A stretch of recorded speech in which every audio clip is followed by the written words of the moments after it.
They can hear you, remember. Now they can. The A Show. Where smart is the new sexy.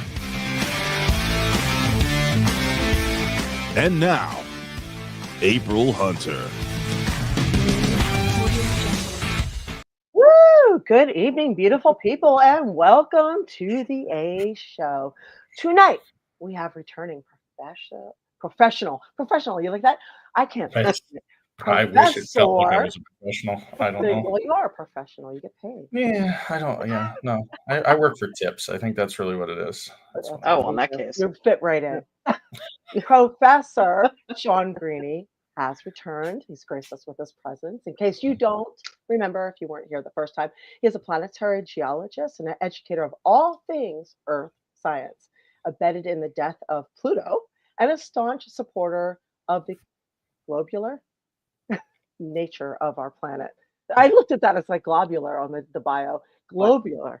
The global nature of our planet. He is all things eco and very well educated, and all things ologist. So welcome, Sean. Hey, how are you guys? It's been a while. I know, we're happy to have you. What have you been doing, Sean? Trying to enlighten the young minds of tomorrow, and trying to keep from beating my head against the wall until I don't go to work anymore. And how's that going? I'm recovering still. It's my spring break, and I don't feel like I've even remotely relaxed yet. So we'll get there. It's only been a couple days.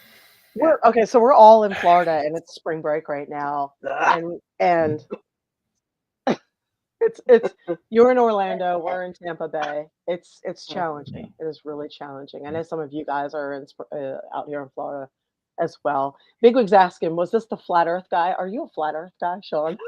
No. I have met my share since we've last talked, though. That is.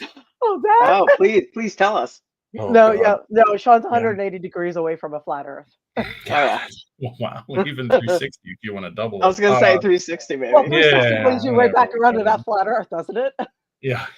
Technically. Although I ended up, I was doing an event, a community event for astrology. No, I'm throwing that out. For astronomy, and one of my students brought out his girlfriend, and she wanted to talk about the firmament and how the world was flat, and was, it hurt my soul a little. It hurt my soul a little. Wouldn't it be wild if one day we find out that shit's true and we were all wrong? Like, I mean, I wouldn't rule anything out these days, but I'm like 99.9% it's wrong. You're like, but you never know. You never know. I hold that small percentage that I could be wrong. And I can't, as a scientist, I can't tell you you're wrong. I can't. There's not a way I can ever say I'm 100% sure of anything. Yeah, same. The more I learn, the more I realize I am. We may live on a donut. I've had that thing too. People have told me. Right? Jojo Tubaki. Yeah, it's possible. Technically, the gravitational equation suggests that a donut could work. Right. And welcome everybody. I see Bigwig, Winona, Alex, Allie, Speedway, Michael. Thanks for coming out this weekend. Heather, welcome everybody joining us. We appreciate you. So what technically do you do, Sean? I mean, besides all your long names. Say again? What do you actually do for a living, not just all your long names? Oh, no. I actually I'm a college professor. I teach at the local university here in Orlando, and then I don't need to name it. You've narrowed it down to 3. I work at 2 of them, so you're gonna find me. What do you teach? No, I mean I teach primarily. I've taught for about 30 years. I taught high school for 15 before I went to college because I couldn't do high school anymore. All right. You get me started on education, and we could go down a whole rabbit hole where, oh God, yeah. And what subject do you teach? Astronomy, environmental science, oceanography, earth science, geology, meteorology, mineralogy, geochemistry. All the ologies and the histories. Anything that doesn't start with chem and biology, basically. Yeah. Okay. Yeah. And why aren't you Pluto's friend? Because I helped demote it in the 90s. which tells you how old I am. No, no, We I don't was. ask that.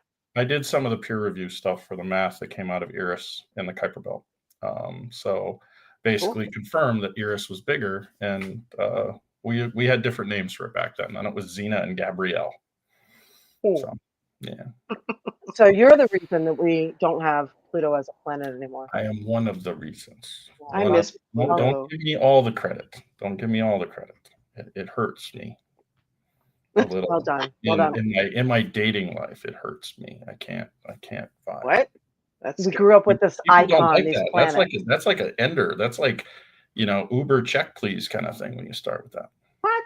I think flat Earth would be a bigger Uber end. Oh, for me, Then, yeah. Hell, I'm already running out the door, and I don't run. I mean, I'm just telling you. So Yeah, you guys will put up with a lot. Cool, awesome, dude. What's up? How are you doing? Welcome. Yeah, we were just talking about Idiocracy. I watched that documentary. Oh, I said it's documentary. I watched that documentary again last week, and it wasn't as funny now as it used to be. I mean, like the map, it's like you are here in the Idiocracy, you are here. It's crazy. We are here. Yeah. And it's a little alarming. yeah, we are in the dumbest timeline. We should be concerned. Yeah, I think so, like something like every generation we drop, I think 7 to 11 IQ points. I think they went further. Yeah, well, there's been a bunch of data that it's been coming out too, just on how all educational stuff is just dropping like a rock. General common sense about anything, and you can tie it all back to No Child Left Behind when they created that policy. It was the worst thing in the world. Well, George Bush created a lot of really bad policies. Pretty much, he shot his start of the end. Face, damn it, they tried. No, no, he was literally the beginning of the end for this country as far as just dropping us off the. Yeah. Oh, I agree. Yeah, no, the whole thing when you make everything to the lowest common denominator as the acceptable minimum, yeah, this is what the end result is. I mean, everybody gets a trophy.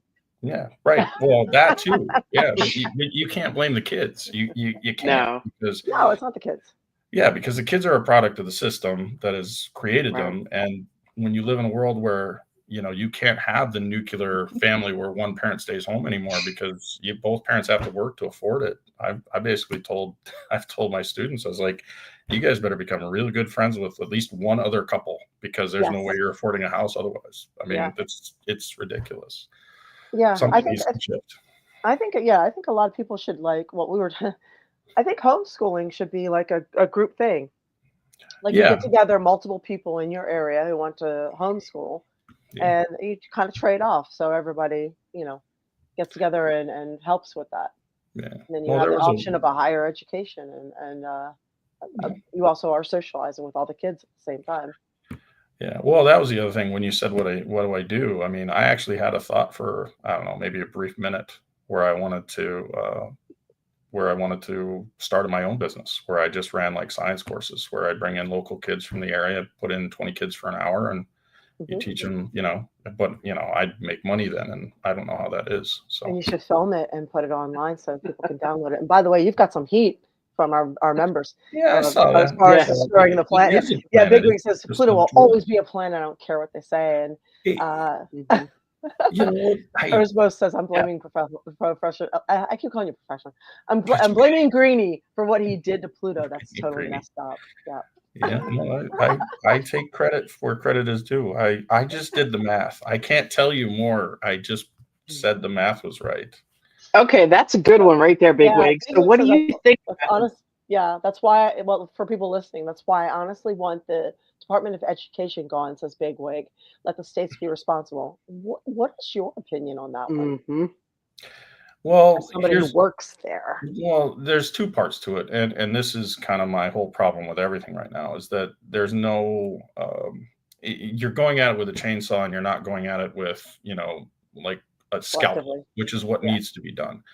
Does the Department of Education need to change? Yes, at least 30-40% of it just processes loan payments for loan repayment and everything else, but there's also Pell Grants. There's the kids with disabilities. All of those programs are run through a national level. And yes, you could shift them to the states, but then you don't have the same resources for all of those states that are mandated by a federal level. Because really what the government's supposed to do is maintain that federal level of oversight that say you have to provide these accommodations to these students who are disabled. You have to, provide these Pell Grants and process them for those students who are lower income so they still have an opportunity to move forward.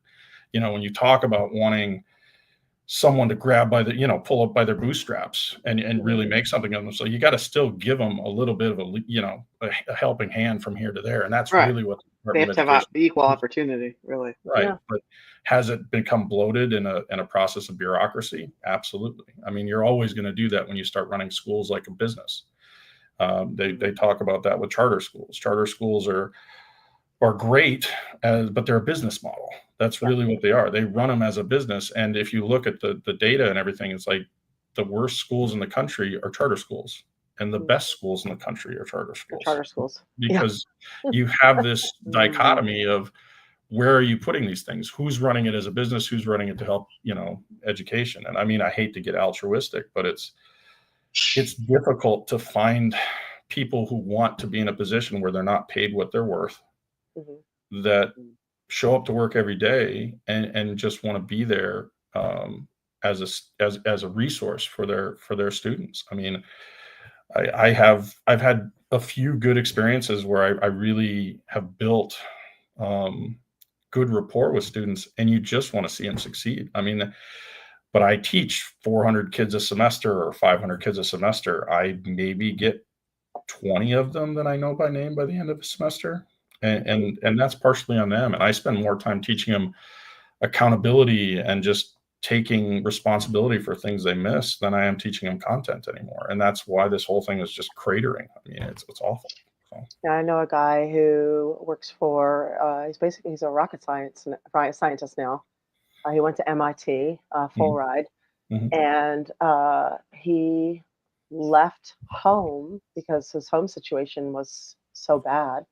And his teacher took him in so he could finish school and mentored him until he could, and mentored him through to college. Yeah. And so, I mean, teachers really matter. Now, I don't know if something like that could happen these days. But, it can't. I mean, that's part of the reason why I got out of high school. I mean, when I first started teaching high school, it was the late 2000s.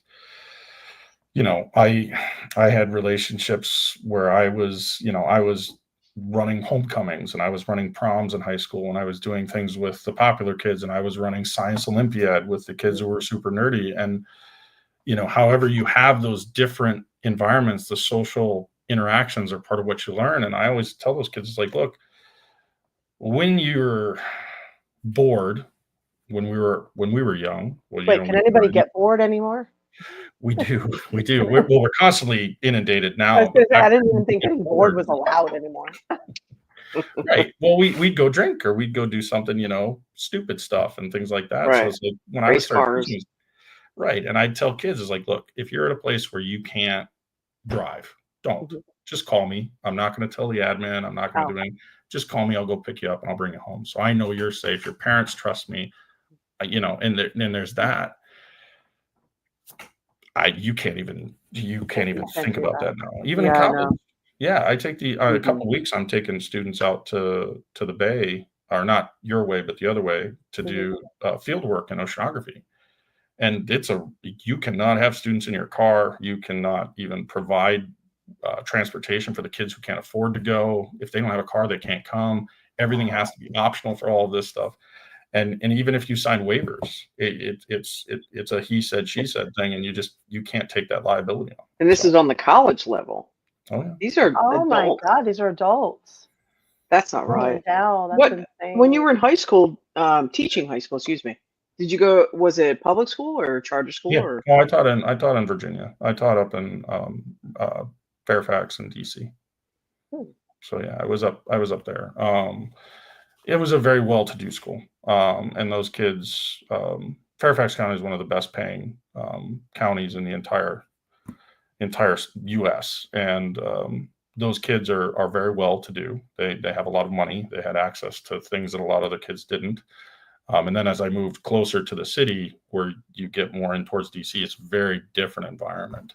But in all of those situations, there was also a personality, a shift when you bring in standardized testing, when you bring in these ideas of bare minimum, you're also going to make all the kids that could do more become Slow so down. bored.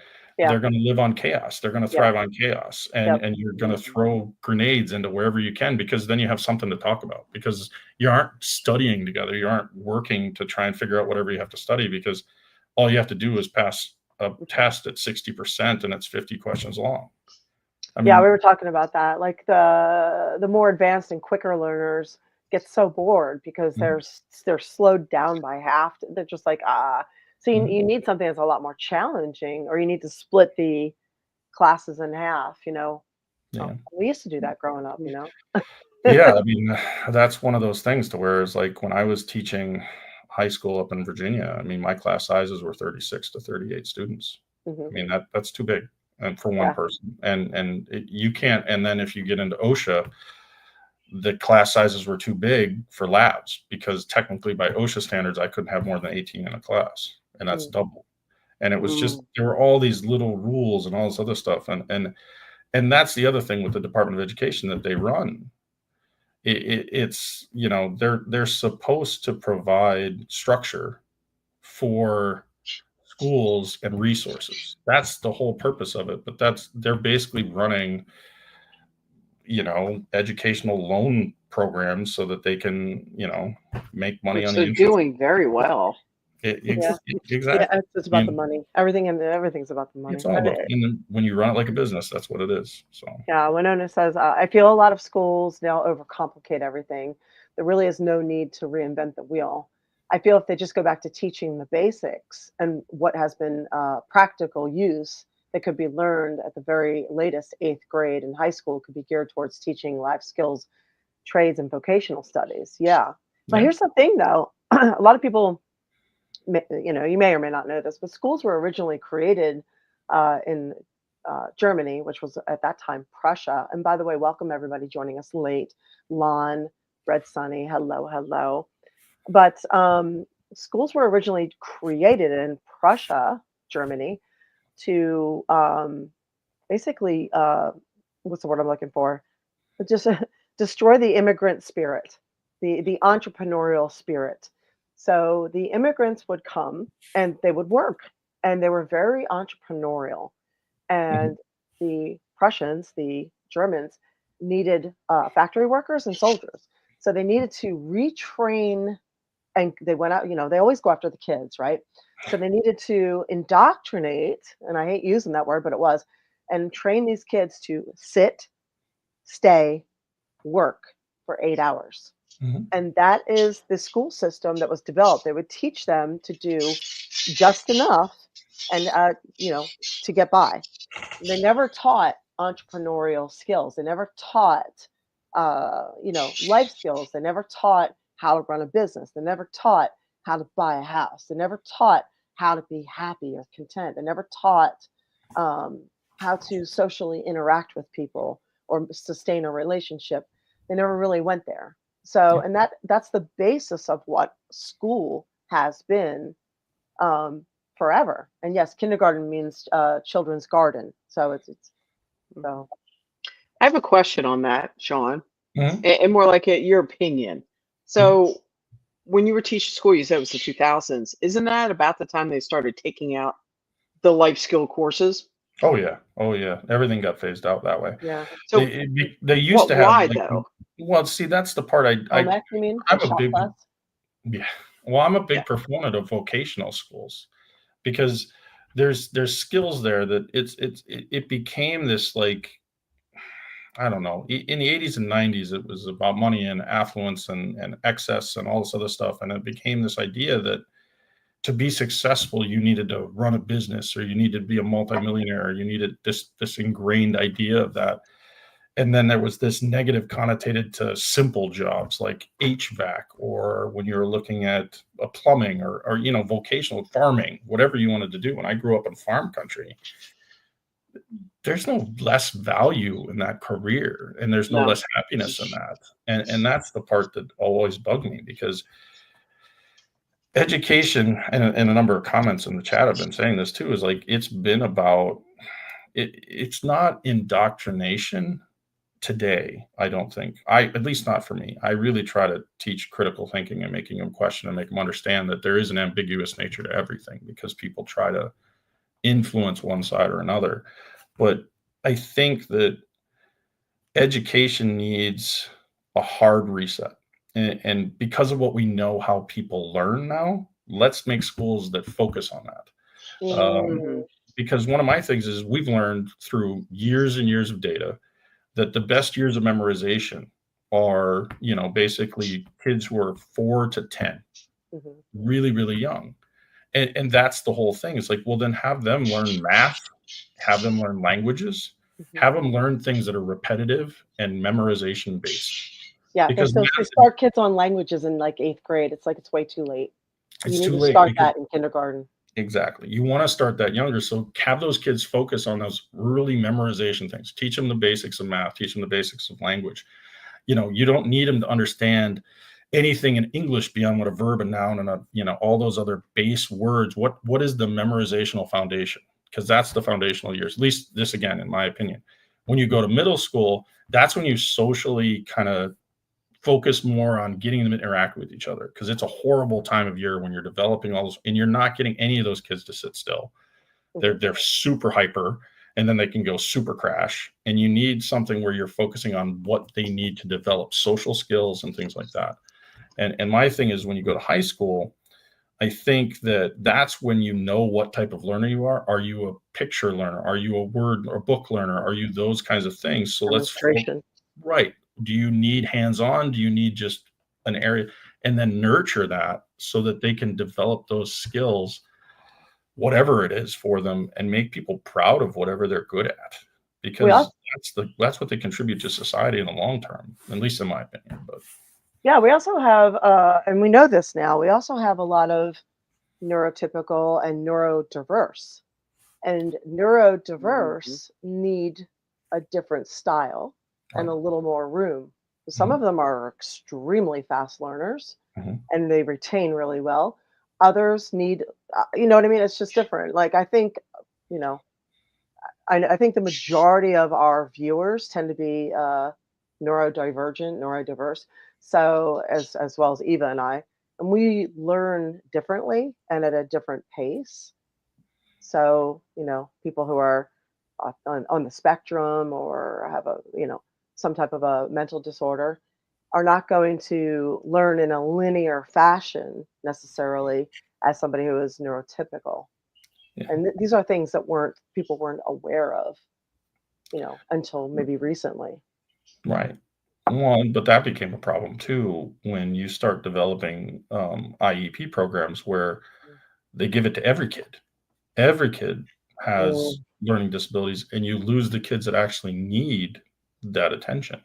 Yeah. I mean, every time I taught high school, I spent every break period I had in an IEP meeting, or because you needed to have these 4 people in there to determine whether or not they needed to continue the stuff. It's like, this should be about focusing on what those kids need.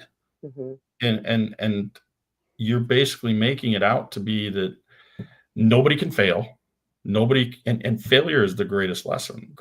I've failed crap loads of things in my life. I mean, I'm going to continue to fail a crap load of things in my life.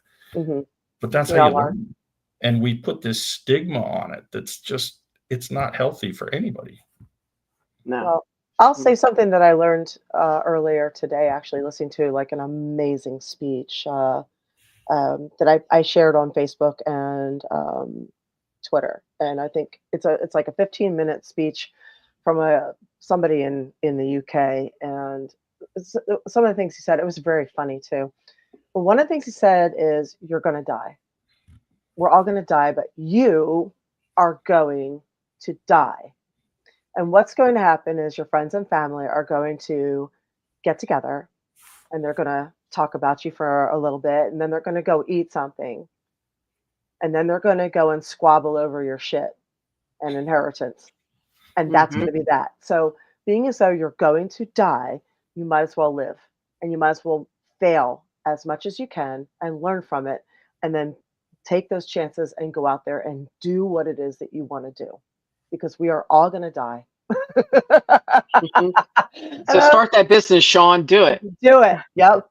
And we have questions for you. We have so Winona says, speaking from a personal experience, school is absolutely not designed for students with special needs, mental or physical. My entire school experience, I felt like, with a few exceptions, my being in a wheelchair was tolerated but not accepted. Erzbos, am I saying that right? Erzbos says, I'm not sure how the removal of Title I funding is going to benefit the disadvantaged. The ED can be improved, but the removal of funding for disadvantaged is going to hurt the less privileged. And Alex is asking, do you believe homeschooling is a good idea? Well, I mean, a couple of things. I'll start from the bottom. I do think that homeschooling is going to become more prevalent, and I think there are benefits to it. They do have programs now that the homeschool kids do have meetings, like meetups, where they can still socialize and everything like that. So that stigma against it is really removed. And I also think that it has benefits for a number of comfort levels for the development of the students, because you are the parents, so you know what the child needs, and you get to have better relationships with it. I think the detriment of homeschooling, at least in my opinion with this, is that it's not that you're missing out on the school experience, it's that you're missing out on varied perspectives. You're also missing out on being bullied, which everybody needs. Everybody needs to be a little bit bullied. I don't know. It sounds like you're trying to get some people to come back into the ring with you. That's what that sounds there like. you go. I think that some of these terrible, scary experiences in school really build you up and make you strong to where you can handle real life. And without them, you become a pussy. Well, I agree. Oh no, I was telling somebody the other day, I can't remember what I was talking about. I've been in more fights in the city of Boston than any other city. It's Boston, dude. Seriously. It's Boston. Hi, Linda. Linda says homeschooling keeps the kids out of the 5G and indoctrination. Maybe out of the indoctrination, but 5G is everywhere, I think. Yeah. I don't think we're escaping that. Well, see, that's my thing, is that when you talk about this idea of indoctrination, I think that there's just as much of a fear of it in homeschooling, because it's just like the algorithm. Everybody has an algorithm that everything we hold has an algorithm, and it inundates us with our bubble. It reinforces our bubble, and reinforces all of this over and over and over again. And nobody's not susceptible to that. And that's a form of indoctrination. I mean, that's how consumerism is constantly forced on us, because they use their algorithm to focus what we want to buy. We're not getting, I'm not getting ads for flower products and, well, maybe some. Well, you're also not seeing the news that I'm seeing. Maybe maybe you're getting flowers. But just daisies, because we're all going to be pushing them someday. But I mean, that's my thing. It's just there's that aspect of indoctrination anywhere, because there's an algorithm. Yes. That's all. That's always there. But like I said, I think that in the public school sector, the problem is that, and I'm not to give there are always bad apples, and there are teachers that are just done, and they're burned out, and they're basically babysitters in a room. And sometimes you can't teach 36 kids. You can't. You cannot focus on 36 people's individual needs, which is a benefit of homeschool, because you can attend to those kids' individual needs. And that's the problem, is you've created an environment where both parents have to work. So these kids spend more time with their teachers than they do at home with their parents. Mm-hmm. You tell me I'm a villain, that I'm indoctrinating your students. Mm-hmm. And there are some out there that are definitely doing that because they weren't properly trained, because there's no incentive to go into education for people who are qualified to do it. So you have people in that, in even in Florida here, where DeSantis came out and said, yeah, well, we need teachers, so let's just let any military person come into the classroom without any credentials, because they've been, disciplined, so they understand how to do it. But that's the thing, is that there's this reinforcement of stigma on education. What did you think of that when that Of happened? What did you think of that? When DeSantis did that? Yeah.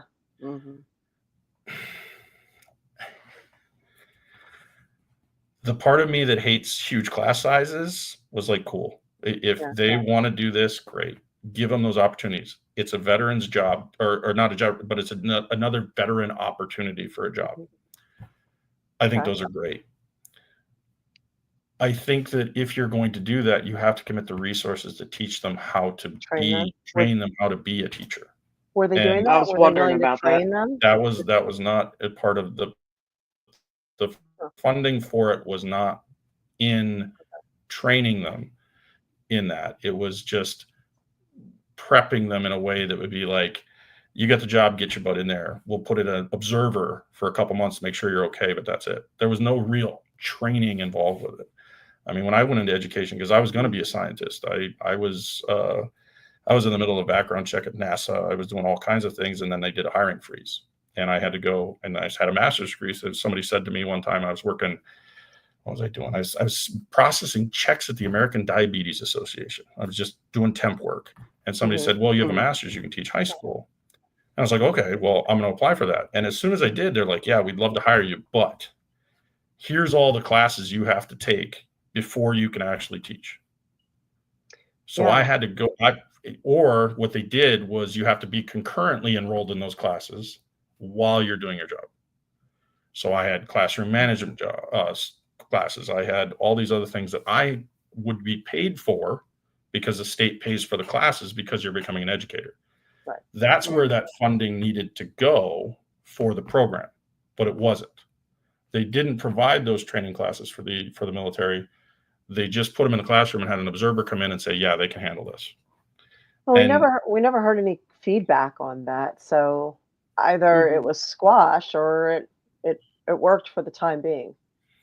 You never know. Still a huge shortage. Well, there's still huge shortages of teachers everywhere, and bus drivers. And bus drivers. Yeah.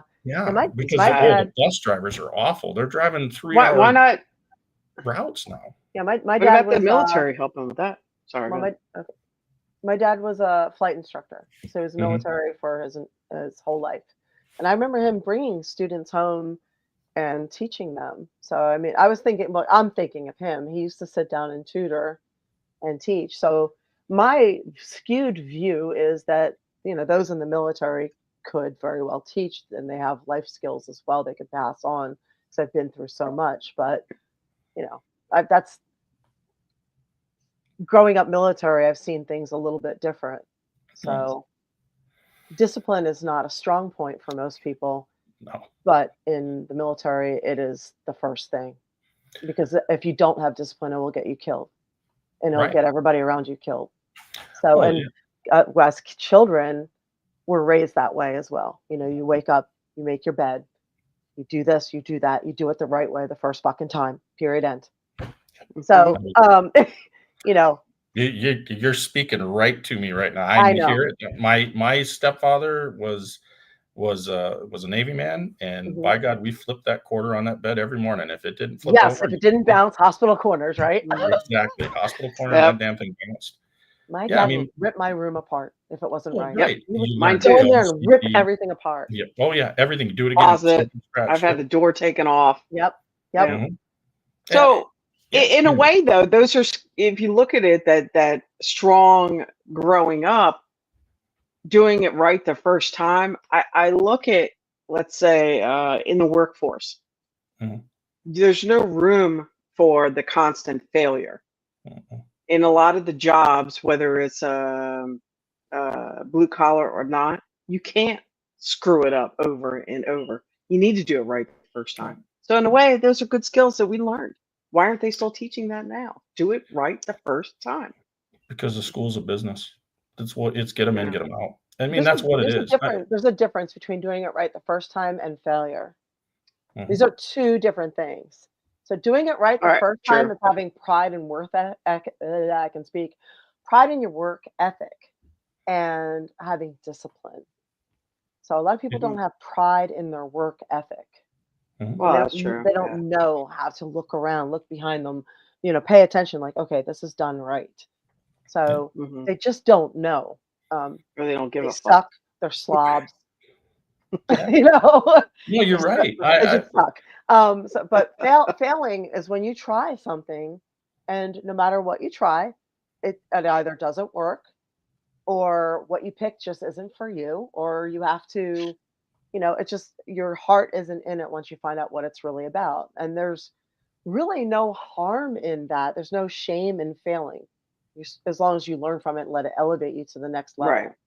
But we've created a society where failure is not acceptable because you have to take accountability for failure. Yet divorces. Yeah, and the society won't.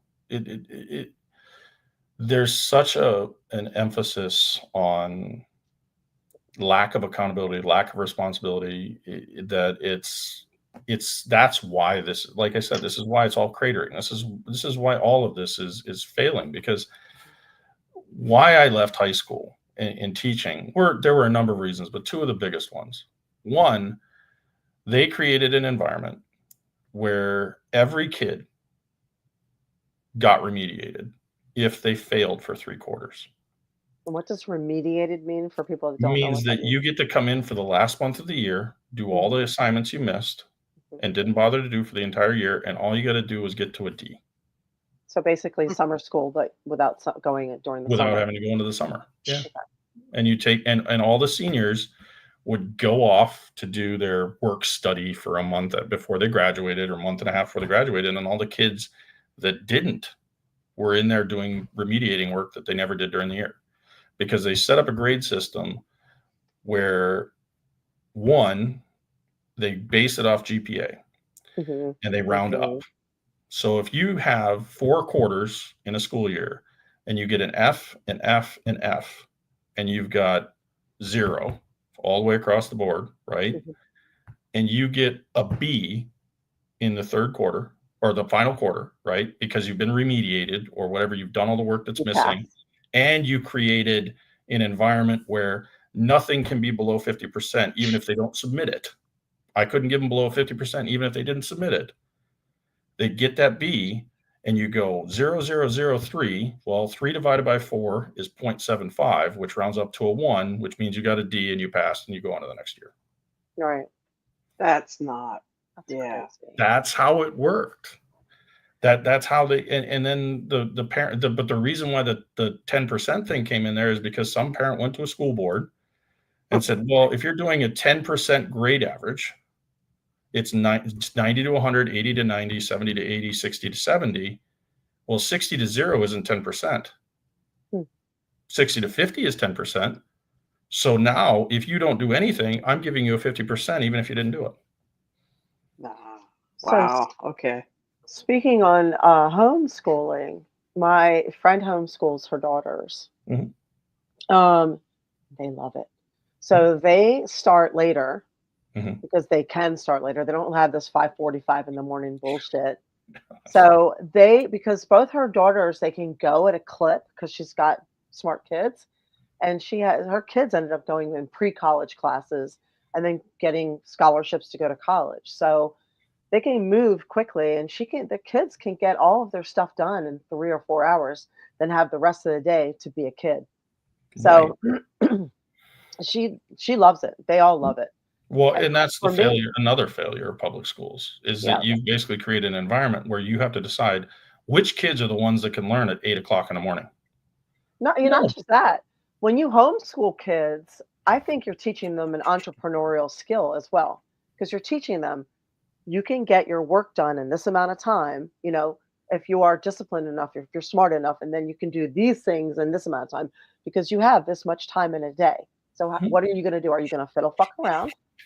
Are you going to spend 8 hours to do 3 hours worth of work? Or are you going to spend 3 hours doing 3 hours worth of work? And then you can go on and do your hobbies, or go take gymnastics classes, or go take Taekwondo or whatever. And for me, I went to Full Sail University, and I did the online. I graduated in live, but I did the online classes. So I guess technically I was homeschooled too. And I loved it.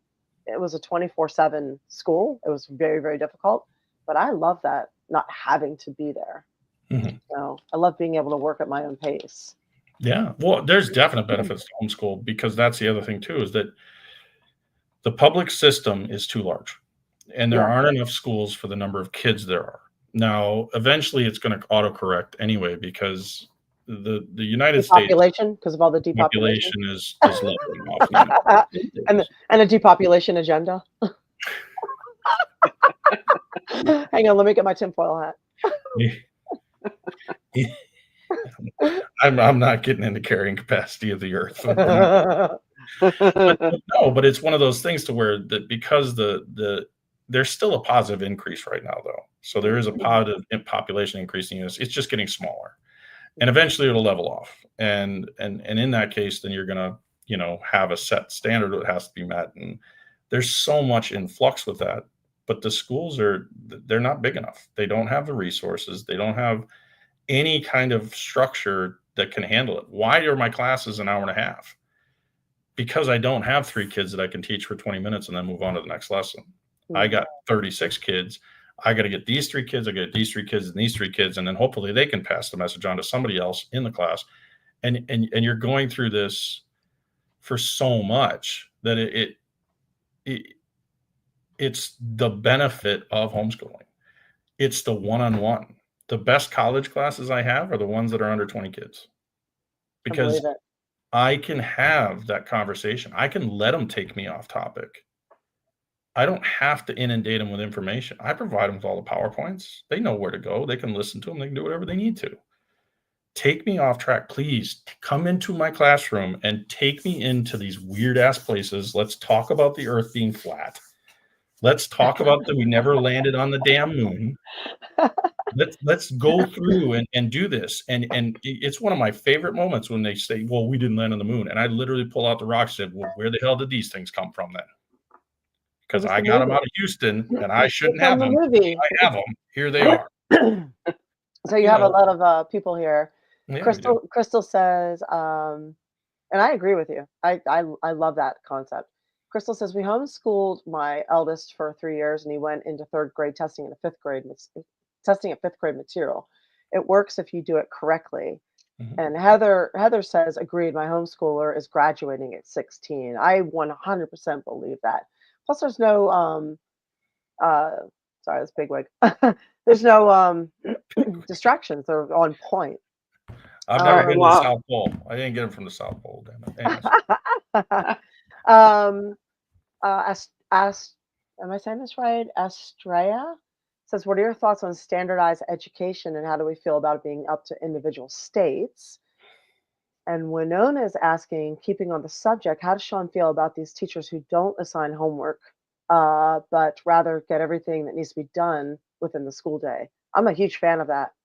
That happens a lot now. I do, yeah. I'm a big fan of no homework. I just think that kids don't get a chance to be kids. Not that I'm advocating for kids to sit in front of a freaking idiot box and play video games all day long and all night long.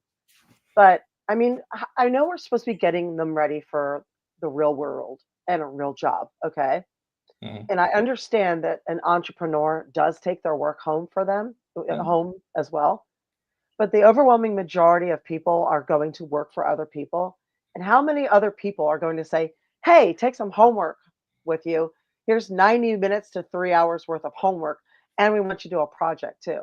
I mean, this doesn't really happen. So why are we doing this to kids and not letting them be children? No, I agree. I'm actually, to answer the question about the homework stuff, I eventually, when they started making it 50%, if you never did it, I just stopped doing it because there's no point. And if you think about it, if you think of all the classes that you had in high school, which was the class you took homework home the most? Math, I think. Math. Yeah. Which is another reason why math should be taught foundationally at an earlier age, because that's when they can memorize it. Yeah. And then you sit in a classroom when they're 15, 16, they 17. Teach fucked up math now, though. They teach you to go to your asshole around your elbow and the back through your ears. Oh, don't start me on new math. What is new math? Oh my God. I was sitting there doing that in an astronomy class at one point, and I'm doing an equation and I put a dot for multiplication. Right. And they're like, what the hell is that? I was like, that's a multiplication sign. They're like, no, we do the little X's. I was like, okay. And then the other kids are like, no, we taught it with a dot. And I'm like, what the fuck is going on here? Yeah, so much for standardized. Well, yeah, Jesus, what the hell's going on? Here's a bracket. You ever seen those stupid little things where they put them on? Yes. Like, do the order of operations first. Yeah, the brackets first. Right. Do whatever's in the brackets first. It's like, no, this is the actual correct answer. Right. That's not. What the fuck are you people doing? The brackets first, then you go back and work your way around. Yeah. Anyway, I'll take you and shoot you to the moon. Fucking A. Anyway, but that's the thing with all of this is just, if you're going to, that's the class you have the most, teach them the more complicated math later on.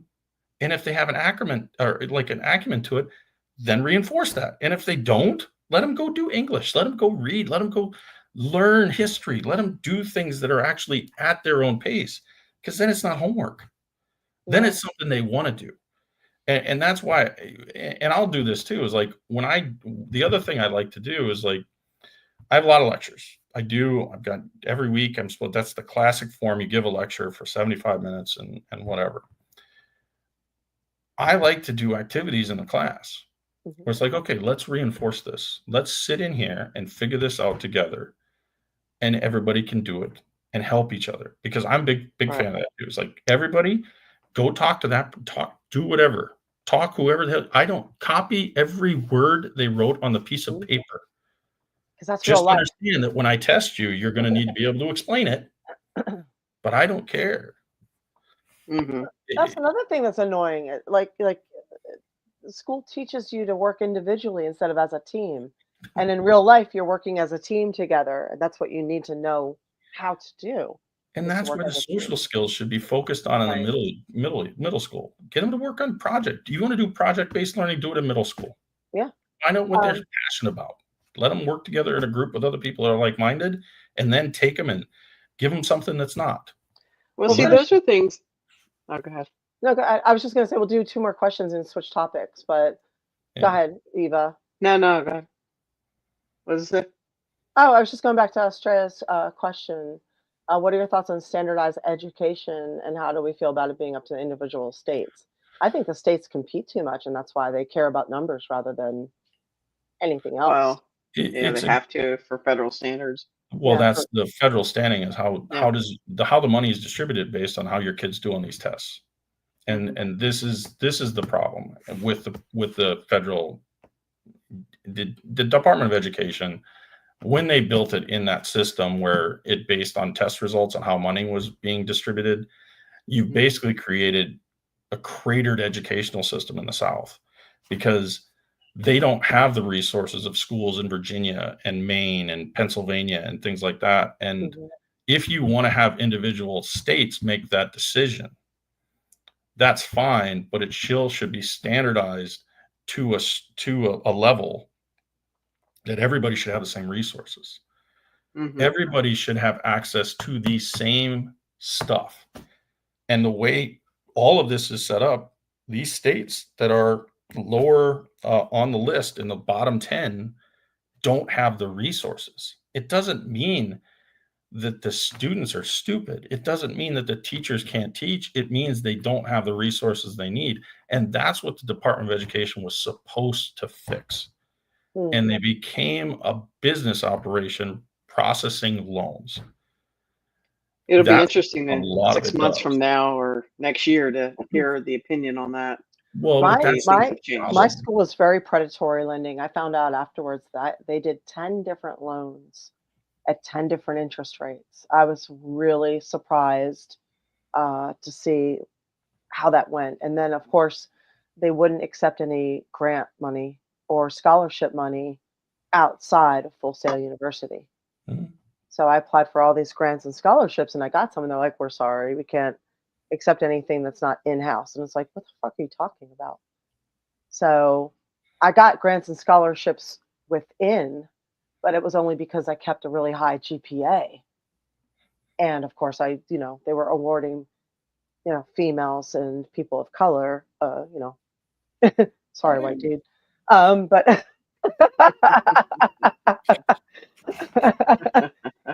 but you learn to kind of try and take advantage of that, especially if it's out there.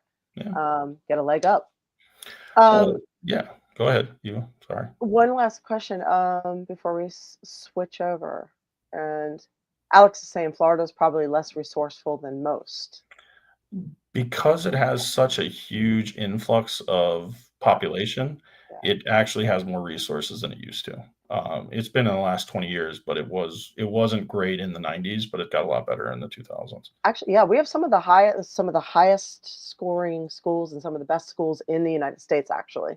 And part of that's weather. Part of that, and I know we weren't going to really get into it, but that part of that is just there is seasonal depression. There is all those other things. And if you're getting up at 6 o'clock in the damn morning and it's still dark out, your brain ain't functioning. And there's so many things, but you have to stagger it because you don't have the bus drivers, you don't have the buses, there's so many things that are interconnected on all this. It's just people don't do this elsewhere. Like in England, they're up till midnight as a whole.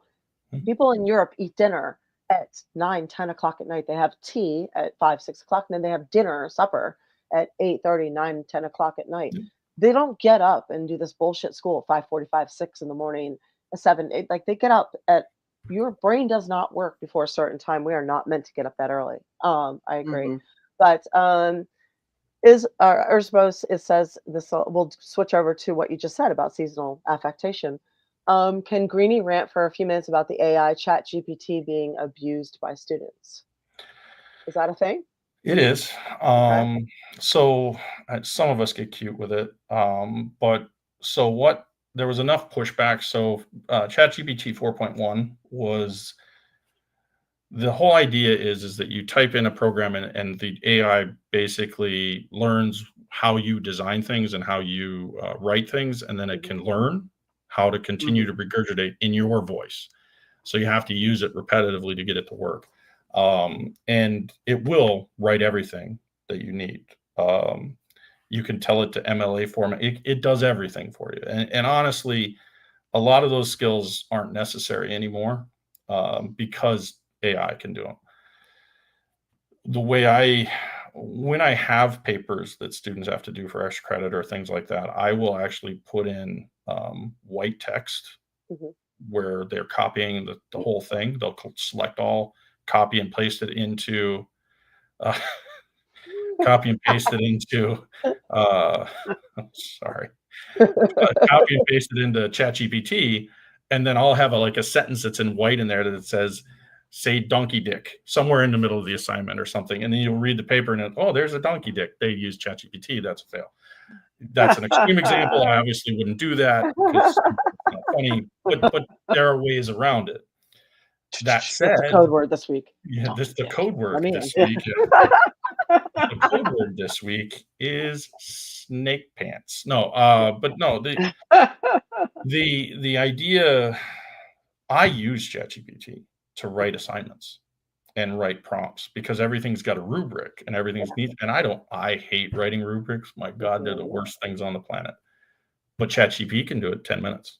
Yeah. And I could just copy and paste it. Mm-hmm.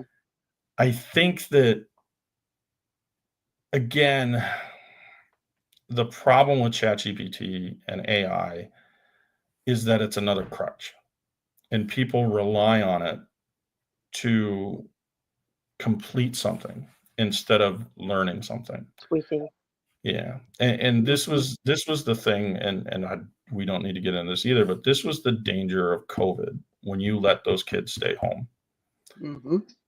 They didn't learn anything that was online, when we made it, they forced us all to put all of our stuff online so that students could do it online. It wasn't about learning the subject material anymore. It was about completing an assignment with the highest score possible. How can I get the highest score possible? Because that tells you how good I am at something. The score is. That doesn't tell me shit. You could get 50s across the board, and it's not going to tell me that you learned anything. And as soon as they made those kids stay home and did that, that's the biggest thing I'm trying to unteach right now. It's like, look, you can fail. You can fail. Because now you can understand why it is the way it is. Mm-hmm. And my job as an educator is not to sit there and hold a line in the sand and go, it's late, fuck you. It's, okay, first, you were late. Take accountability for it. Shoot me an email. I don't care if you were drunk 6 ways from Sunday. Send it in an email. Hey, I got drunk. I didn't get my homework done. Can I turn it in late? Cool. Do it. Yeah, it's amazing how many professors are okay with that as long as you're straight up. Straight up just say, listen, I didn't get it done. I had to do this. I had to do that. Like, as long as you're honest. Yeah, and that's my thing. Travel. I was this. Cool. Yeah, as long as you know my dog ate my homework bullshit. Well, right. Well, the worst excuse I ever got was, that was a whole story. But the whole thing with it. Yep. Somebody was engaged in an activity on their floor near their coffee table where they were doing homework. So the pages were stuck together.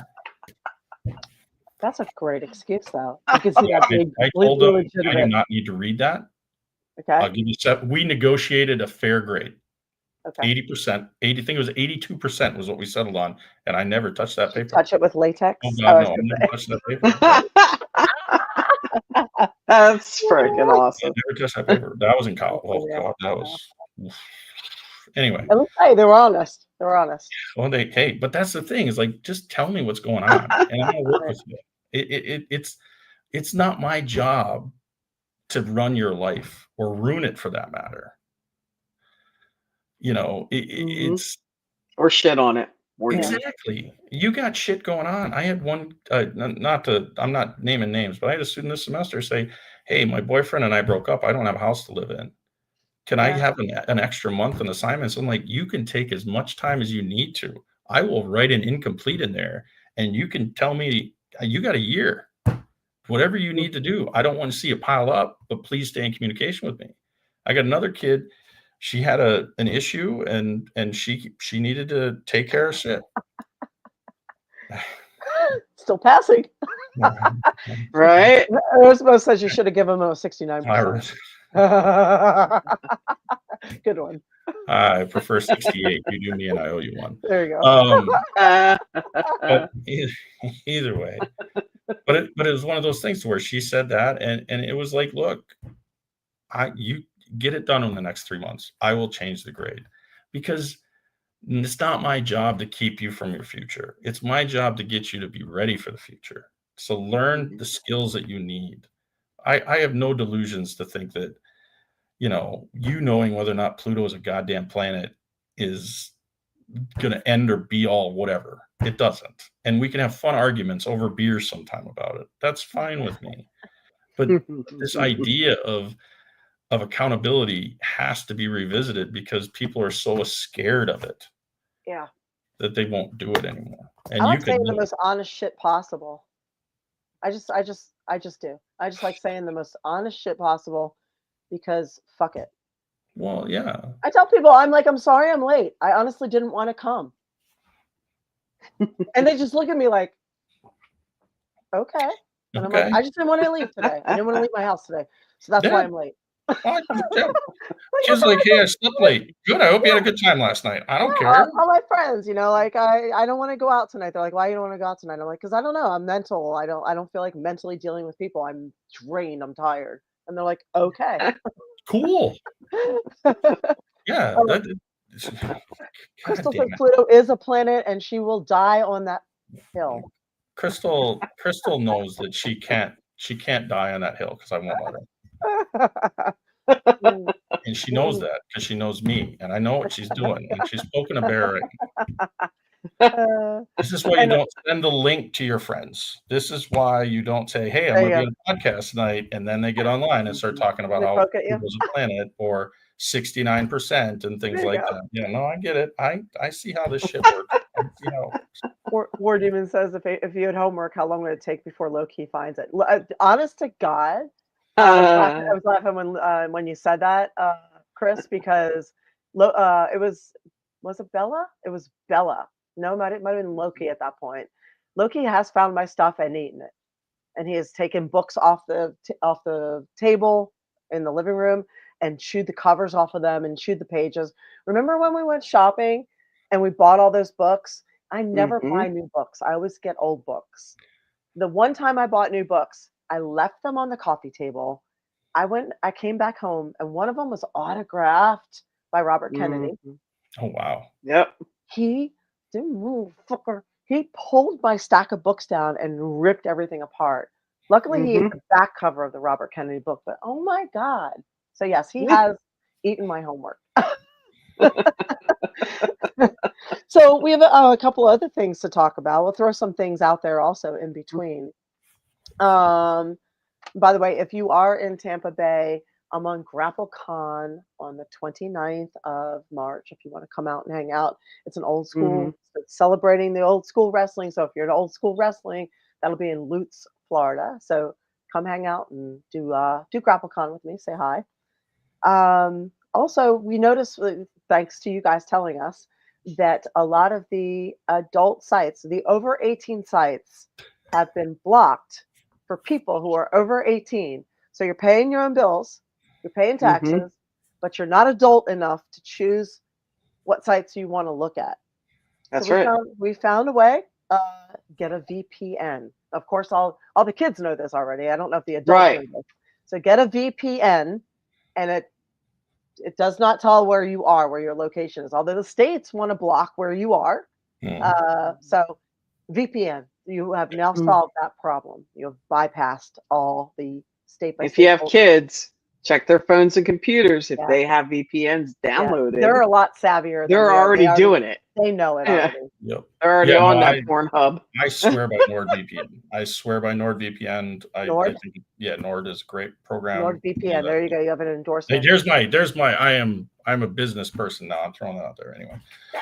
Why not? And Bigwig says, but it's for the children, April. Don't you love the children? It's always wrapped in for the children or because safety and terrorism. That's why they take away all the rights. It's either for the children or it's for your own safety. I guarantee you the 13-year-olds know more about sex than I did. No I didn't kidding. See my first pair of breasts until I was 16. So I don't even, That was a very polite way of saying it, Sean.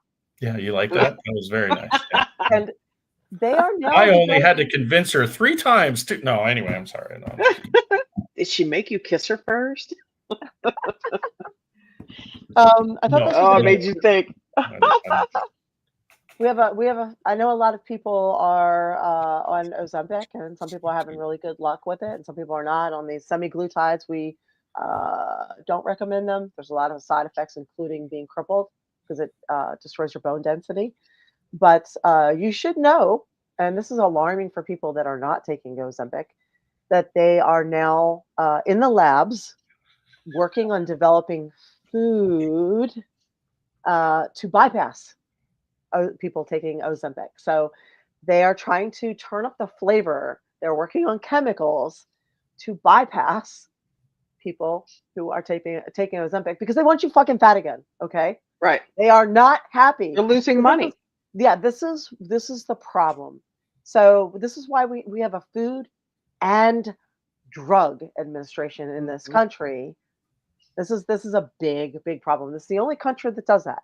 So now they're going to develop bullshit chemicals to put in your processed food so that all that weight that you dropped will now be overridden and you'll just get fat again. So just bear in mind that kind of stuff when you're eating processed foods, okay? Because it's also with that too is that you can tell how close they are to getting the generic type so that they can save money on it because then it'll be useless because the Ozempic guys have never given up the patent on it, so they can't develop a generic version. Yeah. But if they're getting close to a deal, the drug companies are close to finding a way to manipulate it so that you can't actually get the results for everybody that they wanted to have. So they can continue to make us rely on it. That's what they do. They buy all that stuff. They buy it from India. They tweak one molecule and then they repatent it. They've been doing that forever. I mean, there've been so many lawsuits out of India on America, the drugs. This is happening. So it's terrible. Yeah. Well, you can't tell me they don't manipulate all that stuff anyway, because we now have woolly mice. I mean, come on. Yeah, we do. Sure do. Astrea says we do. Woolly mammoth mice. Even knows all about that. Astrea says it's crazy the lengths companies will go to convince people to rely on products to quote better their lives rather than lifestyle and dietary changes. It's crazy that people will actually buy into that instead of doing the work. Right. So people would rather take a pill or an injection than actually self-discipline. And discipline is the highest form of self-love that you can give yourself. So it's insane. And Erzbos, I'm sorry, I'm saying this wrong. Erzbos says Ozempic's also linked to thyroid cancer. That's particularly important for women to know since they have far more thyroid issues than men. Ozempic's linked to a lot of things. Linked to a lot of things. I saw a young girl talking about how she's crippled because she lost so much weight so quickly it ate away her bone density and all the muscle. Yeah. You can get twisted stomach. You can get intestinal issues, a lot of intestinal problems. Well, again, anytime you try and change a system too fast, it's got to try to adapt. And if it can, you're going to cause mutations and issues, or not even just mutations, but just carcinogens will pop and everything else. It's not great for that. Yeah. We talked about drugs in my environmental class not too long ago, because we talk about just vaccines. We talk about all the other things that are out there. And how the perspective has kind of been changed with the new administration. But it's one of those things to where the hardest part for anything is finding a happy medium, because everybody's immune system processes it differently. You know, when you look at biology, I mean, like a mother, the baby has the mother's immune system initially until it develops. You have all these things biologically. And if you really boil it down to brass tacks, every person is a machine, and that machine breaks down. And that's why people who are older are more, you want to put a vaccine into somebody so that they can recognize it. So their white cells and that can happen so that they're being recognized and it's attacking it. But the problem is younger people didn't need that, because it already was, it was already part of your system can recognize it because it's not supposed to be there, because it's still running like a humming machine. And then suddenly you're putting stuff on a level, like we've talked a little bit about the mRNA. I mean, you're going onto a genetic level that you're messing with messengers that are basically telling your cells what to do. And when you get older, your cells can send the wrong message. I mean, it's like when that hair or that cell was supposed to be a skin cell and it turns into a mole, or it turns into a hair follicle, or it does whatever it's supposed to do on that biological level. It's just telling you the system is it's starting to break down. It's got little issues with it. You got to take care of it. That's where the discipline comes in. And the kids need to understand that everybody has a different threshold response. Everybody has a different dose response. There's all these different things that are associated with it. So you need to consider that. And then the viruses, and what they do is they mutate. They mutate to propagate. They have a purpose, just like life. That's their only job, is to find a host and survive. Right. And that's why it scares me when you look at some of this stuff where it's just arbitrary blanket stuff, like the swine, the bird flu stuff, that it's basically mutated so that it can go into mammals. And that makes it dangerous and it's not humans necessarily, but it's closer. You see what there are things that it's. Yeah, but look how many years that it took that to happen. Right. And I'm not trying to say that it's we've talked about this when we talk about climate change. It's like, it's not about, climate change is natural. It happens on its own. It's getting hotter. We got to adapt. We got to figure out a way to adapt to the change. Right. When you start doing this stuff and you start noticing this variation, this is when you should be focusing your medical technology on developing answers to what it could be in the future. It doesn't mean you have to go out and get everybody a swine or bird flu vaccine. Yeah. That you're basically going through and cutting off your nose to spite your face and a lot of those things. That's where this is so dangerous. It's the same thing I felt with Fauci and everything else. It's like Fauci was in a situation where they had been prepping and prepping and prepping and prepping for this. And there was a plan in place. There was and we're going to implement that damn plan. We're going to implement that damn plan. We're going to tell everybody, because the worst thing you can tell a person is that if they take it, they're immune, because that's not what vaccines do. Vaccines are not meant to be immunity. They are supposed to help the body recognize the virus or the foreign agent that has been entered into their body so that their immune system will attack it. It doesn't make them immune to shit. It just tells them they have a better chance of fighting it off if it infects them. If everybody's have a better chance to infect it, then yes, you can wipe it out. But it doesn't happen in a night. It doesn't happen in a year. It doesn't happen. The polio, the vaccine with everything, that didn't happen overnight. It took a number of years for that to happen. Okay, so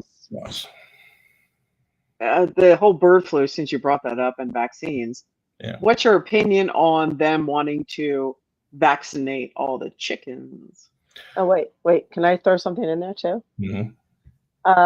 So the mRNA, whatever you want to call it, I don't call it a vaccine. It's really a system shot. The mRNA shot was originally used for cancer. That's what it was developed for, and they were having success with that. Mm-hmm. And to the point where they were then switching over and using it for people with AIDS. Mm-hmm. So and again, they were having success with that as well. Yes. So, and this is what it was developed for. When a lot of people are like got mad at Trump for talking about mRNA for cancer, and I'm thinking, I'm like, but a lot of people are associating it with the vaccine and the side effects. A lot of people don't know that that's what it was developed for. Right. Now, of course, I don't know if it's going to fight the cancer that the vaccine has created. So there's an issue there, but and you could go back to the polio vaccine with that too, because the polio vaccine actually created a mass cancer epidemic. A lot of it was contaminated with the SV40. So we didn't have this kind of cancer before the polio vaccine. And all of this is on the DL. So all these vaccines that have pushed humanity forward so much, I say bullshit. I think it's hygiene that has pushed humanity forward. We now have clean instruments. We now slaughter our farm animals in a clean way where we're not getting the fecal material in there. We now have clean water. We don't have operating theaters where people are standing around breathing and watching everything. So we know more about germs. So it's hygiene that has moved humanity forward. We know how about hand washing. It's not vaccines. Vaccines have caused a lot of problems, and I'm sure they've helped a lot of people too. But with the mRNA being created for cancer and also being used with AIDS, it was never intended for healthy people. And it was never created to be a vaccine. So this is why we're seeing so many side effects and issues with healthy people using it. It was created to go after an issue, a serious issue, a terminal issue. And when that terminal issue is not present in the body, it will create one. Yeah, I see where a lot of that comes from, and my mother was a nurse for 40 years, and I've been around hospitals, and I've been in these environments, and while I don't have the foundational knowledge of the science, deeper science meaning to it, so I should be careful with how I say this, but the whole purpose of cancer is cancer mutates the cells on a level that can be attacked by messenger RNA, because it's basically what cancer is doing is it's telling you that a cell did not do what it was supposed to be doing, and it mutates and it spreads very, very quickly. So if you could get on the level of what's being attacked, that's where the mRNA viruses or treatments were meant for. RNA, yeah. Right. When you look at HIV, which is a virus, there were benefits of the mRNA because HIV behaved similarly to a cancer as it entered the body, because it directly attacked the immune system. It was like a defense mechanism against this other stuff. So it was almost like it was, I don't want to say it was created in this environment, but it was propagated in the environment. Now there are treatments for it where you don't hear the negatives about all this stuff. And I'm going to go off the rails here a little bit, but this is the reason why the treatments finally took hold, was because Reagan was gone, because Reagan hated anything to do with HIV. He did not want to touch that with a 10-foot pole. And it was horrible for the homosexual community and how it spread, because he never wanted, it was nope, he was old school, and it was very much, and this whole hero worship of Reagan and everything else is really weird for me. I know, because he did so much I mean, our airlines being messed up, that was him. Banks being messed up, that was him. Deregulating across the board. He had great things, but he also did some really detrimental things. Tore down the Berlin Wall. Great. Go Reagan. But you can't take all the positives and just focus on those. There's always positive. And that's the thing is, and this is, and it goes back and pull this all the way back to school. I have a student who hates the ambiguity of some of the subjects I teach, because there's a poetry to some of it, because there is an ambiguity to science, because I can never be 100% certain one way or another. It's not math. There's not. There's no sure answer. Yeah, and that's the thing, is that I just wish people in general could just accept the ambiguity of the world and understand that it doesn't have to be this or that to create conflict. There's always a gray area. And do some of these vaccines help people? Hell yeah, they do. Of course. Do they help everybody? No. And you should have the ability to say no. You should also have the ability to have all the information. Well, right? Yeah. Well, so that was the biggest issue. That's actually part of why we started the podcast. People were not allowed to be fully informed, and they were taking something that once it was in them, you can't get it out. Right. So this. I They're felt still not fully informed. Yeah, I felt that was just a complete crime against humanity. And I understand that. And this is one of those things too, as I said this in my class too, when we were talking about the vaccines, is that the other treatment was hydrochloroquine. Hydrochloroquine is approved by the World Health Organization as a viable treatment, as an antibacterial. It's an antibiotic. It is not an antiviral. And what happened was the science community said, this is a virus. We can't treat it with that, because it was set that way. I'm sorry. Now I'm going to try and die because now they're hearing me say this, but they poisoned your air. Yeah, they poisoned my water. Oh God, it's all over now. But no, I mean, there's so much more that we don't know on a foundational level that we need, and having access to that information helps. And that is one benefit. That is one benefit of the Trump administration. It's a much more visible. You're seeing a lot more. Look what they did with Zelensky. You'd never see that. That usually happened behind closed doors. Yeah, that's true. You see things that, I mean, we've talked about it. I don't like the guy. I don't. I think he's out for his buddies, his oligarch buddies, and his money buddies. I don't think that he cares about people in the way that people make him out to be. But I also don't think he's the ultimate villain. I think he's a product of society. And he's using it to maybe open some eyes to some of this stuff. Because, the Department of Education needs to be fixed. Yeah, the government needs to cut the fluff. You can't take a chainsaw to it, but you also can't wait forever. So where do you find the balance? Where do you find that middle ground? It's a lot harder. It's hard. I mean, there's always going to be casualties, unfortunately. Because I think for a lot of it, we've been stemming the bleeding. We've been bleeding profusely for so long in this country that there isn't time to take a scalpel to it. It's just, you got to amputate, unfortunately. And excuse me, I'm gonna die. Go get some water.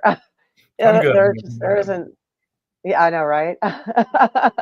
There isn't the time to be, have the finesse. And I'm with you. I've never been a massive Trump fan. I don't think he is the evil person that he's made out to be, but I'm also wary. I'm wary.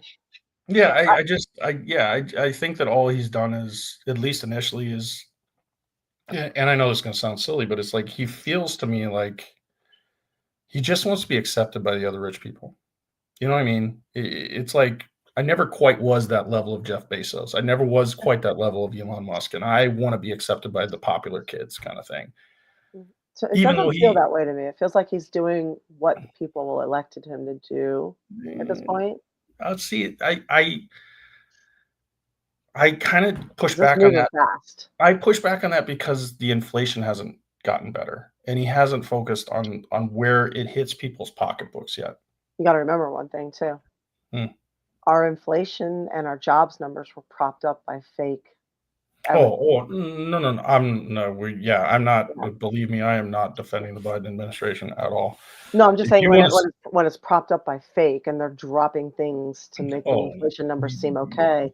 Now we don't have that. Those to manipulate the market. They use those to manipulate the market. That's what they do, because that's where the money is, and the people that invest in the stock market. Somebody said to me a couple of weeks ago, says, if you ever want to get rich in this country, you have to learn to play the stock market. Yeah. Because otherwise you're never going to get rich.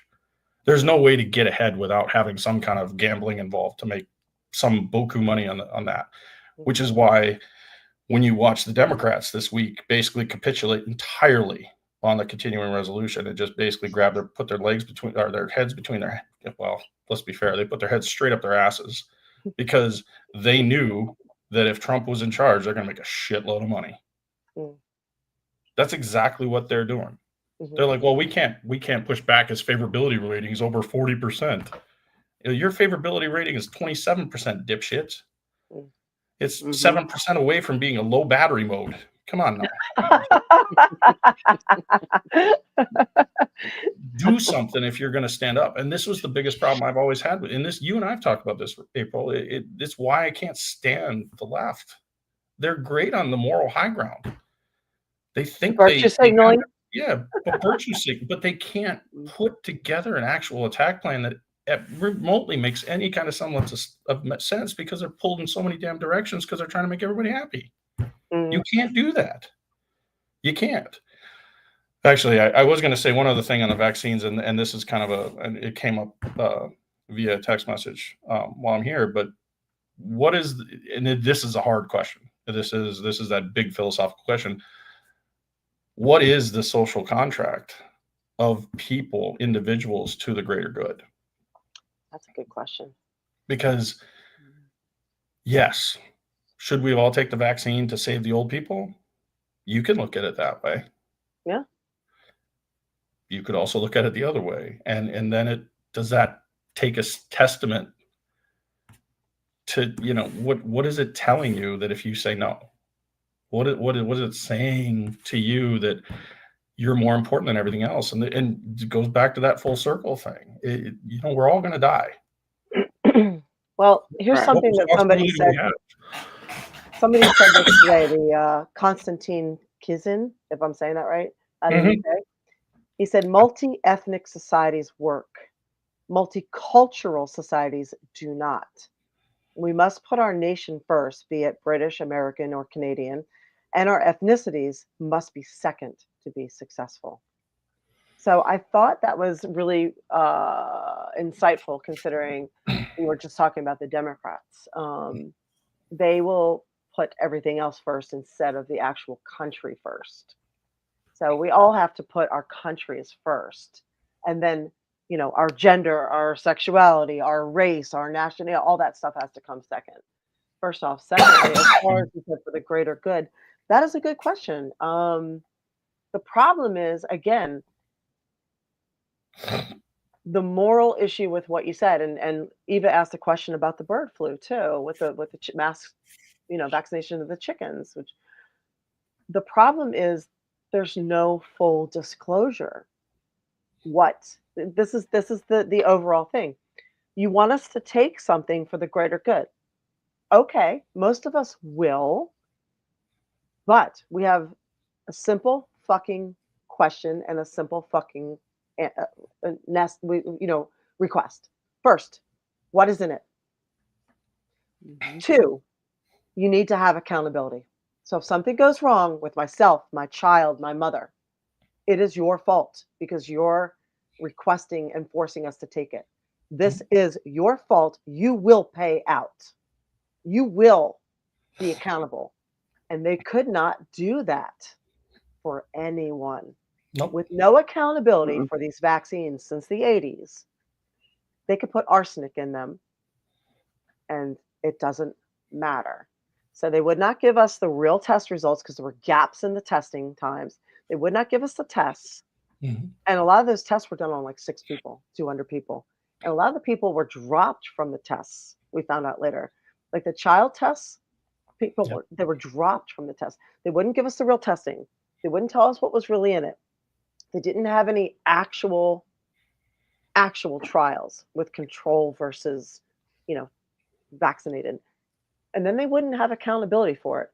So if you want me to do something for the greater good, you will back that up. Otherwise, fuck you, no. Yeah. No, So, I I mean, you come I out with agree. a new Mhm. phone, right? Yeah. Nobody wants the newest, I mean, some idiots do, but nobody wants the newest tech. The newest tech's gonna have bugs. Yeah. So, and if it Mhm. does have bugs, guess what? You take it to the Apple Store or the Samsung, and they will fix it for you. You couldn't even goddamn do that with the fucking vaccine. And they'll Well, and tell you what's in it. They'll tell you about the operating system. yeah. It's the same Mhm. thing with well, that all stemmed from when they started using DDT to control mosquitoes and malaria. Yeah. That was in the 50s and 60s. And they didn't tell you what was in it because they had no idea. Right? Law of unintended consequences. We're going Agent to Orange. blast everybody at the beach and they're dancing in this crap. And then they all ended up with cancer. And like, Yeah. well, if that's the Mhm. end result, we got to be much more careful with how we roll this crap out, because everybody was happy, Pleasantville, hunky dory in the 60s, 50s, and 60s. So they didn't think about it. Yeah. But And then even Mhm. now they control everything. There's a hierarchy in science literature too. There's a board that tells you whether or not it can get published. Everything's there. I mean, I obviously snuck it past there on Pluto, but that was me. Eva asked about the hang on. So first off, Butt said certain cultures have incompatible values and should stay separate. I agree. If you're going to be in this country or in Britain or in Canada, if you choose to move to a westernized country, you need to assimilate with westernized values. You should not go to a westernized country and expect them to change for your values. And we have to stop kowtowing to this situation.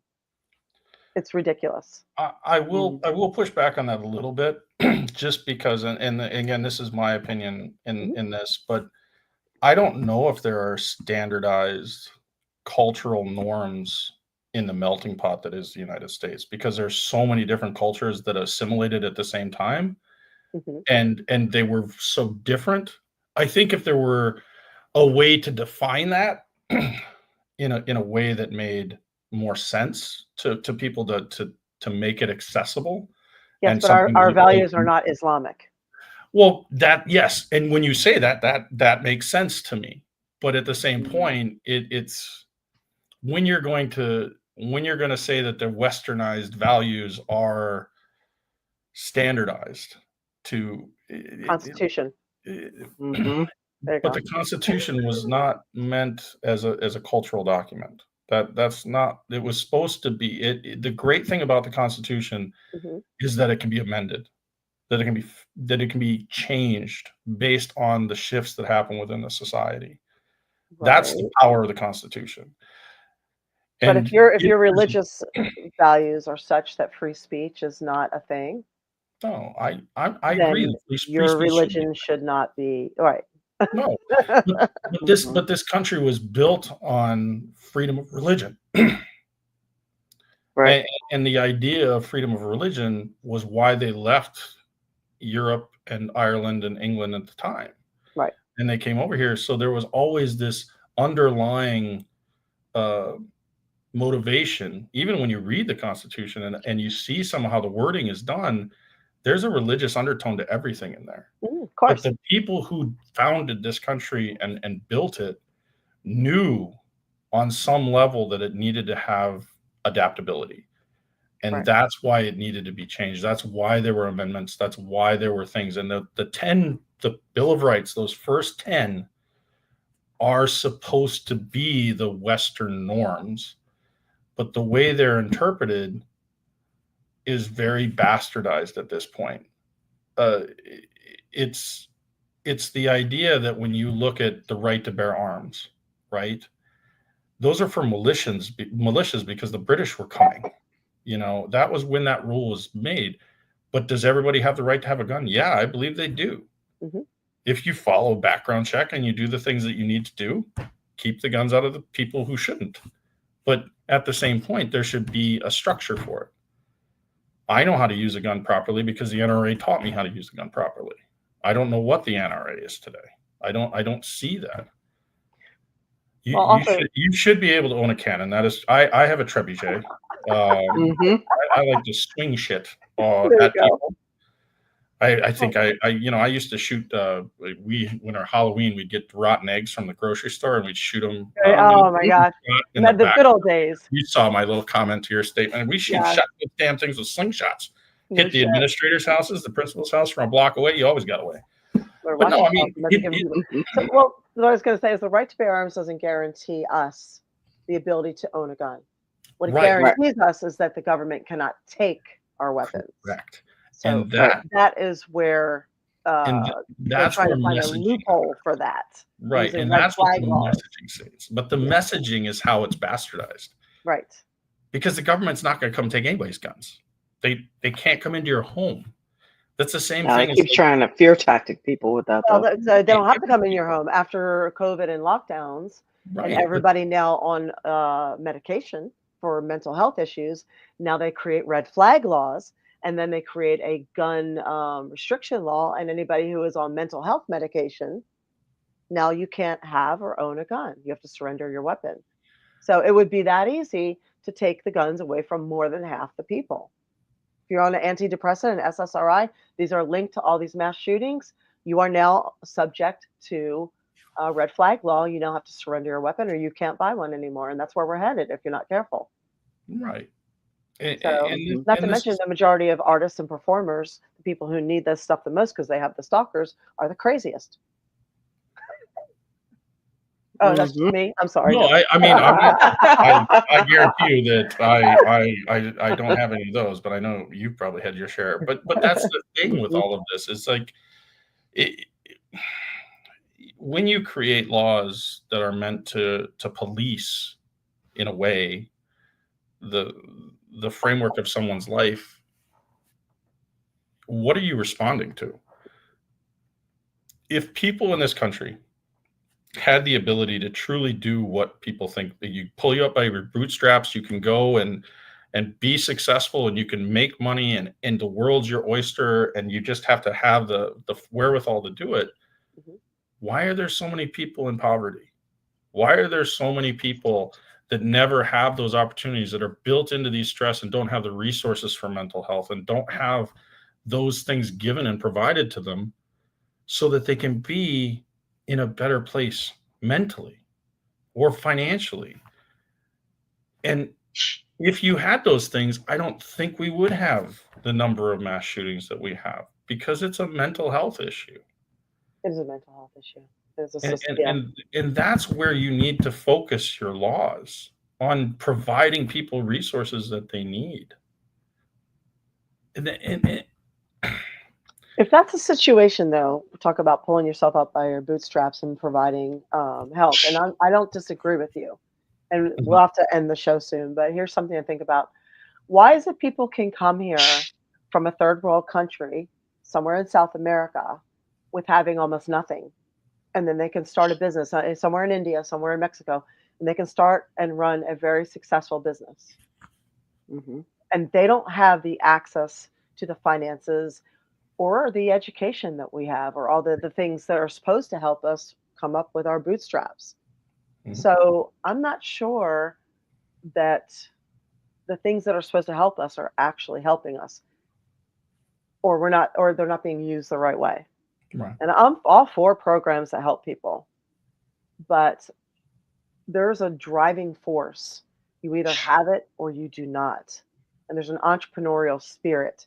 You have it or you do not. There's work ethic. You have it or you do not. There's discipline. You have it or you do not.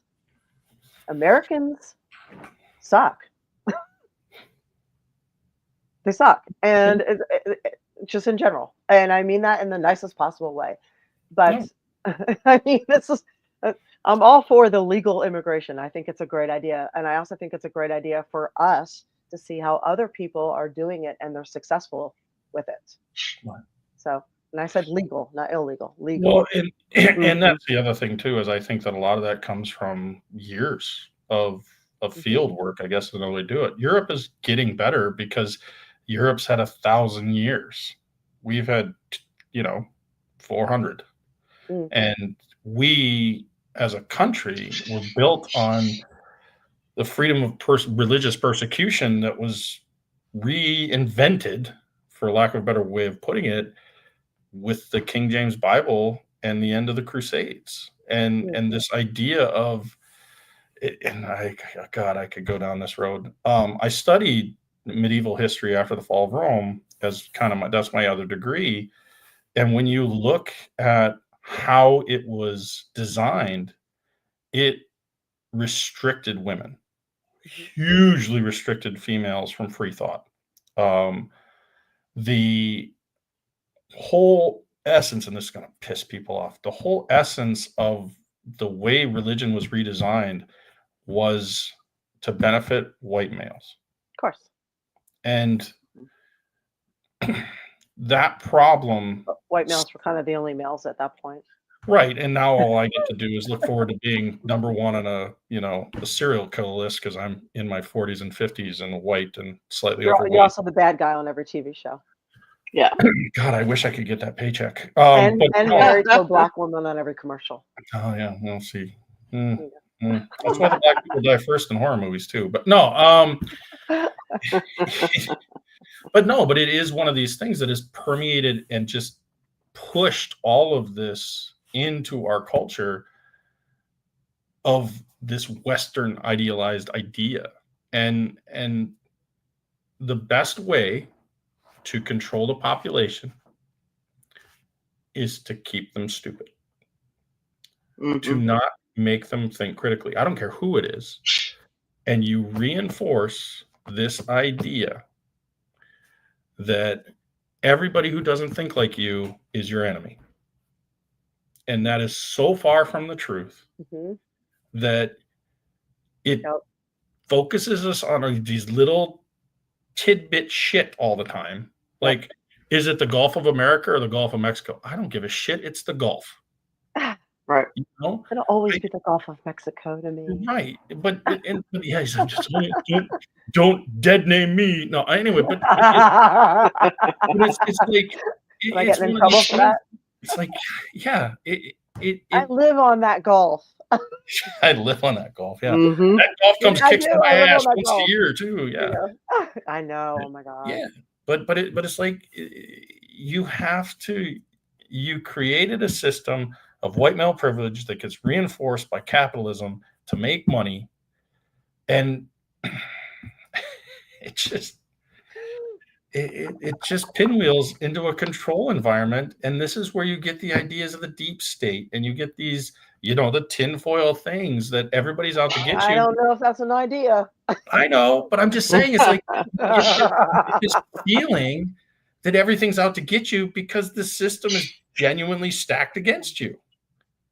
It is stacked against you because where you're born matters in this country. Which state were you born in? Were you born a male or were you born a female? All of these things just constantly just beating you down, and everybody needs to find a better way to fight back. Boy, they're switching this subject up, aren't they? The hell is this? They're like, we don't want to talk about this anymore. Wow, tiny. I like that. That's my favorite right there. Your girls are busting your balls. Pluto for life. I know they are. I know they are. 9 planets. Yeah. 8 planets, Hold 9. on. Pluto. I'm going to change this. I'm going to do something. Hold on a second. Serial planet killer. There you go. Pluto killer for life. It's not the size of the planet. Yeah. What happened? I didn't see it. It says Pluto killer for life. Oh, okay. Well, we will let you go. Thank you for spending your evening with us. Thank you, everybody who is here. Yeah, sorry. I know we went a little long, but yeah. No, it's okay. It's you. It's all right. We love having you here. Thank you. We love having you here. I'm going to go drink some water and then go and check my white privilege at the white refrigerator that's downstairs on the white floor near the white stones by my God, pool. if I never have to hear white privilege again, I'll be a happy person, honestly. I mean, you should actually. I've said this in my classes too. Is that my environmental class? I tell the girls the kids all the time. I was like, that men serve no purpose whatsoever, right? We really are here just to propagate and provide semen. The women do everything. The women can. I would disagree with all of that. Really? Disagree with it. Yeah. I just like to make it funny because I like to give them a little bit of There you go. Give them something. Hey, you gotta have that thing. Okay, that'll be the next thing that we had come in here. We'll do that next time. There you go. Oh God, right. I mean, at least get to come back. I haven't pissed everybody off yet. So absolutely. Yeah. No, we love pissing people off. It's fun. So yes, I know. Oh, we got some tough people here, so they can handle it. Oh, so no, thank you to everybody who is here with us tonight. And Hey Bot says, I'll do my part as a semen spreader. I love it. There you go. Semen spreader that's all over that homework, by God, and I never touched it then, and I'm not. Prove it. And he says, Hey Bob says it's good to hear some different opinions. I agree. Thank you for providing us another perspective. We appreciate it, and we appreciate your perspective as well. Yes. So and I still adore you both, and you know all that, and I always listen to your opinions, and I respect them. And I know you're good like that. A lot of people aren't, so you're really good like that. I'm not learning anything unless I hear something different. Same. So I like hearing different things. I think it would be really boring if everybody had the same opinion. Yes, it would be. I mean, I don't want everybody to have the same opinion.